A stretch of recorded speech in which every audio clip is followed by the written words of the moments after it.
जो लेखक सारिका में या कहीं नहीं छप सकते थे तो सबके छपना संभव नहीं था।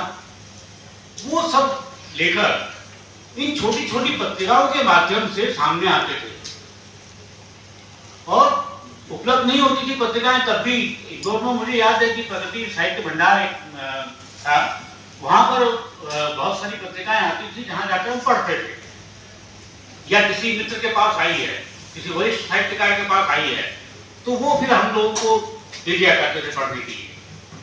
तो इसलिए पत्रिकाओं का योगदान साहित्य के विकास में तुलनीय है, उसका कोई मूल्यांकन कर पाना संभव नहीं है।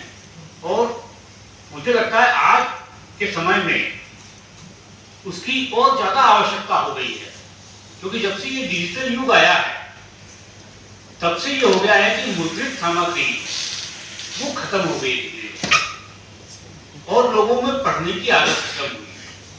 क्योंकि एक किताब पढ़ने के लिए, पत्रिका पढ़ने के लिए जिस धैर्य की आवश्यकता थी, वो धैर्य जो है डिजिटल युग से खत्म कर दिया है। यदि सपाटे से फटाफट पढ़ा तो काम खत्म, और उस सपाटे से पढ़ने में, फटाफट पढ़ने में क्या पढ़ा, उसका क्या था, कितना ग्रहण कर पाए, ये अब महत्व रखता ही नहीं। हालांकि इधर पिछले कुछ सालों में हिंदी की किताबें खूब दिखने शुरू हुई है, नई हिंदी के नाम पर एक हिंदी की भाषा का कलेवर भी बदला है, लेकिन फिर भी मुझे लगता है कि अभी भी हिंदी साहित्य के विकास के लिए पत्रिकाओं का होना बहुत जरूरी है। चाहे वो छोटे छोटे पॉकेट में निकले, छोटी छोटी जगहों से निकले, बहुत बड़े आकार की ना हो, बहुत भव्य ना हो। हालांकि आज जमाना भव्यता का है, जितना आप प्रदर्शन कर सकें इतना एक शो बिजनेस हो गया ना सब कुछ। तो यहाँ पर उसके बावजूद मुझे लगता है कि ऐसी पत्रिकाओं की आज भी हमें आवश्यकता है जो भले ही कम संसाधन में निकल रही हो, बहुत ग्लैमरस ना हो, ग्लेस पेपर पे न छपी हो, साधारण छपाई हो, लेकिन तथ्य जिसमें कंटेंट जो है उसमें वो सामग्री जो है वो अच्छी हो। और मैं आशा करता हूँ कि रामस्वरूप जी चूंकि अब इस पत्रिका को निकाल रहे हैं तो वहाँ कोई समझौता तो करेंगे नहीं, क्योंकि हमारी तो फोन तो कई बार ऐसे आपस में वो भी चुकी है कि जो है ये भी डपट देते हैं कि क्या है ये तो बात सही नहीं है, या हम भी अड़ जाते हैं नहीं।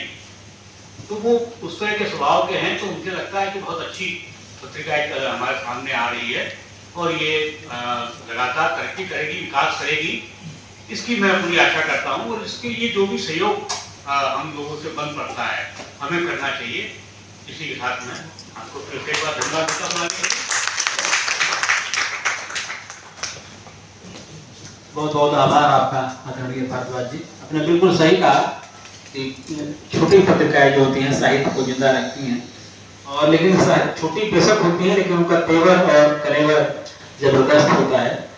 अब मैं आमंत्रित करता हूँ आदरणीय रामकिशोर उपाध्याय जी को। रामकिशोर उपाध्याय जी अट्टहास पत्रिका के संपादक हैं, सहायक संपादक हैं और वरिष्ठ साहित्यकार हैं, वरिष्ठ नौकरशाह रहे हैं। कृपया सराइए और अपनी बात रखें। रामकिशोर उपाध्याय जी।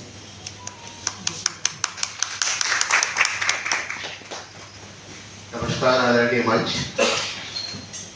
अकबर इलाहाबादी का एक शेर है कि न तीर निकालो न तलवार निकालो, जब तो मुकाबिल हो तो अखबार निकालो। तो पत्रिकाओं और पत्रों का जो महत्व है वो इसी बात से सिद्ध हो जाता है, क्योंकि दुनिया में जो बड़ी बड़ी क्रांतियां हुई उनमें अखबारों का, पत्रिकाओं का बहुत बड़ा योगदान था।